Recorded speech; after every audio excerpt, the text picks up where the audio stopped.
ఆరోగ్యానికి అడ్రస్ మారింది. Out fit ధరిస్తున్నారా మరి? పూర్తి వివరాలకు చదవండి రేపటి సాక్షి దినపత్రిక. బాపట్ల జిల్లా అద్దంకి నియోజకవర్గంలో టీడీపీ నాయకుల అరాచకాలు తారాస్థాయికి చేరాయి.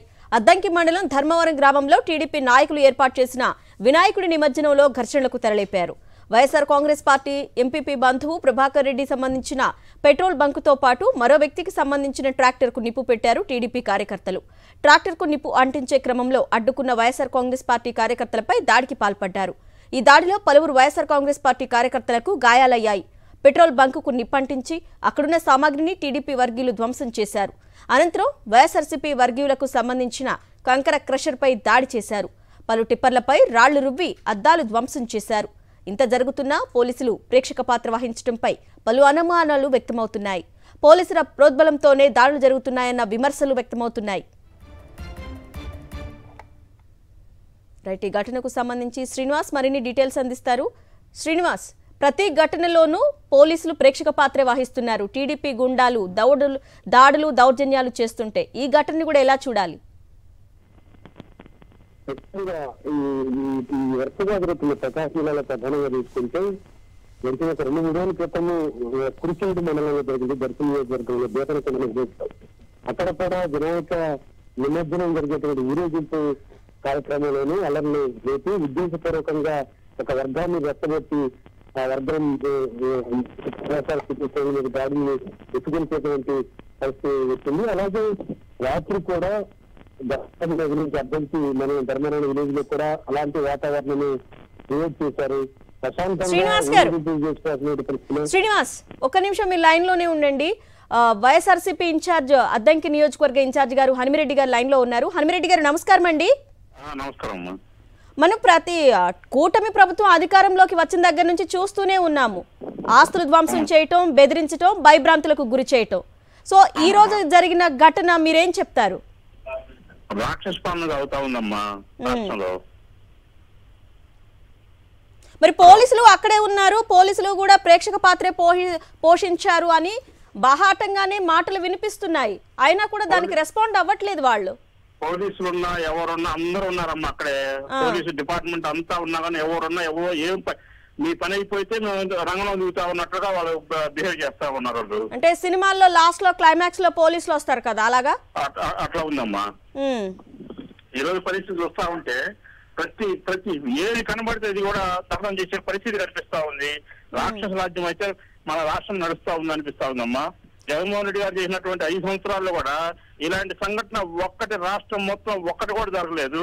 కానీ ఈ కూటమి ప్రభుత్వం వచ్చిన తర్వాత ఈ 3 నెలల్లో ప్రతి ఊర్లో కూడా జరుగుతా ఉందమ్మా. ఎన్ని ఊర్లు ఉన్నాయో రాష్ట్రంలో అన్ని ఊర్లలో కూడా జరుగుతా ఉన్న పరిస్థితి మా అందరం చూస్తా ఉన్నాం. ఈ పరిస్థితులు ఇదే విధంగా కొనసాగితే అసలు వాళ్ళకి టీడీపీ వాళ్ళకి ఏం కావాలో తెలియట్లేదమ్మా. పరిస్థితులు చూస్తా ఉంటే వాళ్ళకి ఏం కావాలా అంటే వైఎస్ఆర్సీపీ కార్యకర్తలు మొత్తం చంపేయాలనుకుంటున్నారా, లేకపోతే జగన్మోహన్ రెడ్డి గారి కోటేషన్ అందరూ చంపేయాలనుకుంటున్నారా, లేకపోతే మా పార్టీ వాళ్ళ మొత్తాన్ని టీడీపీలో జాయిన్ అవ్వాలని కోరుకుంటున్నారా? అలాంటి పరిస్థితి వచ్చిందంటే ఒక్క కార్యకర్త కూడా టీడీపీలో జాయిన్ అయ్యే పరిస్థితి ఎప్పుడు కూడా ఉండదని చెప్పి మొన్న 2024 ఎలక్షన్ కూడా అర్థమైందమ్మా అందరికి. ఓట్లు జనం అందరూ కూడా జగన్మోహన్ రెడ్డి గారికి వేశారు. కానీ ఏం జరిగిందో మాకంతా తెలియదు. అలాంటి పరిస్థితి వచ్చిందంటే వైఎస్ఆర్సీపీ కార్యకర్తలు మొత్తాన్ని చంపాలని వాళ్ళు అనుకున్నట్లయితే 65 to 70% జనాభాను చంపాలమ్మా వాళ్ళు. అలాంటి పరిస్థితి జగన్మోహన్ రెడ్డి గారికి ఎక్కడో కదమ్మా. ఇప్పుడు జగన్మోహన్ రెడ్డి గారు ఎక్కడికైనా వెళ్తున్నారు, ఏదైనా ప్రోగ్రామ్ ఉంటే లేకపోతే ఏదైనా పరామర్శించడానికి, ఆ జనాకాశం చూసి తట్టుకోలేకపోయే పరిస్థితి ఈరోజు మనం అందరం చూస్తా ఉన్నాం. ఇంత దారుణమైన సంఘటన ఒక టీడీపీకి మాత్రం కరెక్ట్ కాదని చెప్పి చెప్తా ఉన్నామా. ఎట్టి పరిస్థితి కూడా దీన్ని సహించేలేదు. రాబోయే కాలంలో ఖచ్చితంగా దీని ప్రతీకారం తీర్చుకుంటామని చెప్పి నేను తెలియజేస్తా ఉన్నానమ్మా. ఇప్పటి వరకు ఎంత మేర ఆస్తి నష్టం జరిగించండు హనుమిరెడ్డి గారు?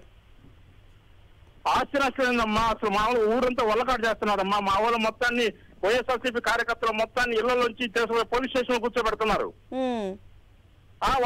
టీడీపీ వాళ్ళు అందరూ ఊర్లలో తిరుగుతున్నారు. ఎవరైతే దౌర్జన్యం చేస్తున్నారో వాళ్ళ ఊర్లో ఉన్నారు. మా వాళ్ళు ఇంట్లో ఉన్న ఆడ కూతురు తీసుకుపోయి పోలీస్ స్టేషన్ పెడుతున్నారు.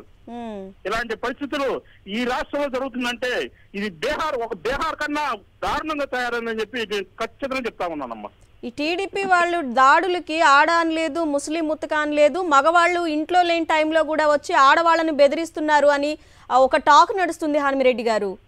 ఖచ్చితంగా నడుస్తా ఉందమ్మా. అసలు నడవటం కాదమ్మా, వాళ్ళు ఏం చేసినా వాళ్ళ ఓటింగ్ 20% ఉన్న ఊర్లో కూడా 80% ఓటు వైఎస్ఆర్సీపీ కార్యకర్తలు మొత్తాన్ని బెదిరించే పరిస్థితి ఈరోజు చూస్తా ఉన్నామమ్మా. మాకైతే ఎట్లా ఉందంటే ఇంత దౌర్జన్యాలు ఇలాంటి పరిస్థితులు గతంలో బీహార్ లో ఉంటాయని వినేవాళ్ళమ్మా మేము పిల్లలప్పుడు. ఈ రోజున మన ఆంధ్ర రాష్ట్రంలో చూస్తా ఉన్నామమ్మా. ఇప్పుడు వినాయక నిమజ్జనం అంటే నిమజ్జనం వరకే చూసుకోవాలి కానీ ఇప్పుడు ఆస్తులు ధ్వంసం చేసేదాకా తెగబడ్డాన్ని ఏ విధంగా చూడాలంటారు? అమ్మా వాళ్ళు చూస్తుంది వినాయకుడు నిమజ్జనం అని కదమ్మా, వాళ్ళకి గొడవ ఎక్కడ దొరుకుద్దా, ఏ విధంగా గొడవ పెట్టుకుంటే హైలైట్ అవుద్దా అని చెప్పి చూస్తా ఉన్నారమ్మా. అదే విధంగా తప్ప లేకపోతే వాళ్ళకి ఎట్టి పరిస్థితులు కూడా వేరే ఆలోచన లేదమ్మా. వినాయకుడిని నిమజ్జనం కాదు, ఇక్కడ వినాయక నిమజ్జనం కాదు, వాళ్ళు గొడవ కోసం ఎదురు చూస్తా ఉన్నారు. ఏదో ఒక రకంగా గొడవ కదిలిస్తే మా వాళ్ళు అయితే వీళ్ళు చేసే రాక్షస పాలన నుంచి ఇళ్ళ నుంచి బయటకు రాని పరిస్థితి, సొంత పనులు కూడా చేసుకునే పరిస్థితి చూస్తా ఉన్నామమ్మా. కానీ వినాయకుడు నిమజ్జనం కాబట్టి ఆ బొమ్మ దగ్గర ఉన్నారు. ఈ రోజున మా వాళ్ళు ఇంత ఘోరంగా కొట్టి పడేశారమ్మా. ఈ రోజు జరిగిన ఘటననే కాదు హనుమిరెడ్డి గారు, కొంతమంది కొన్ని ఏరియాల్లో వినాయకుడు పెట్టుకుంటే కూడా మీరు డీజేలు ఎక్కువ సౌండ్ పెడుతున్నారు, వినాయకుడు పెద్ద సౌండ్ పెట్టడానికి వీల్లేదు, మిమ్మల్ని ఎవరిని పెట్టుకోమన్నారు, ఇట్లాంటి బెదిరింపులకు కూడా దిగుతున్నారు. పోలీస్ పర్మిషన్ ఇచ్చిన వినాయకుని కూడా తీపిచ్చిన పరిస్థితులు ఉన్నాయమ్మా ఈ రోజు రాష్ట్రంలో. ఈ రోజు రాష్ట్రంలో చూస్తా ఉంటే ప్రతి వినాయకుడి దగ్గర కూడా వైఎస్ఆర్సీపీ కార్యకర్త జగన్ అన్నకు అండగా ఉండాలని చెప్పి మేమందరం జగన్ అన్న మనుషులు అని చెప్పి తెలియజేయాలని చెప్పి వాళ్ళు జెండాలు కట్టుకొని చేస్తా ఉన్న పరిస్థితి చూస్తా ఉన్నాము. కానీ అవి చూసి ఓర్చుకోలేకపోతున్నాము. ఇలాంటి పరిస్థితులు కూడా ఎందుకు ఈ విధంగా చేస్తున్నారు? వైఎస్ఆర్సీపీ జగన్ అంటే ఎందుకు ఇంత ప్రాణంగా అభిమానిస్తున్నారు, ఇంత ప్రాణంగా ప్రేమిస్తున్నారు అని చెప్పి కూటమి ప్రభుత్వంలో ఉన్న నాయకులందరికీ కూడా నిద్ర పట్టిన పరిస్థితి చూస్తా ఉన్నామమ్మా. మంచి చేసిన వాళ్ళని ఎవరు మర్చిపోరు కదా హనుమిరెడ్డి గారు. అవునమ్మా, జగన్మోహన్ రెడ్డి గారిని 5 సంవత్సరాలు చూశారు కాబట్టి మొన్న ఓట్లు కూడా 2024 కూడా ఓట్లు కూడా జగన్మోహన్ రెడ్డి గారికి 60% ప్లస్ ఉంటుంది కానీ ఎక్కడ కూడా తగ్గేది లేదమ్మా. కానీ ఏం జరిగిందో ఆ భగవంతుడు తెలుసు, ఆ చంద్రబాబు నాయుడు గారు తెలుసు, ఆ కూటమి నాయకులు తెలుసమ్మా. రైట్ హనుమిరెడ్డి గారు, ఫోన్ లైన్లోకి అందుబాటులోకి వచ్చినందుకు ధన్యవాదాలండి. అదే ప్రస్తుతం అద్దంకి నియోజకవర్గంలో టీడీపీ నేతలు చేస్తున్నటువంటి దారుణాలు, పోలీసులు కేవలం ప్రేక్షక పాత్రకే పరిమితం అయిపోతున్నారు.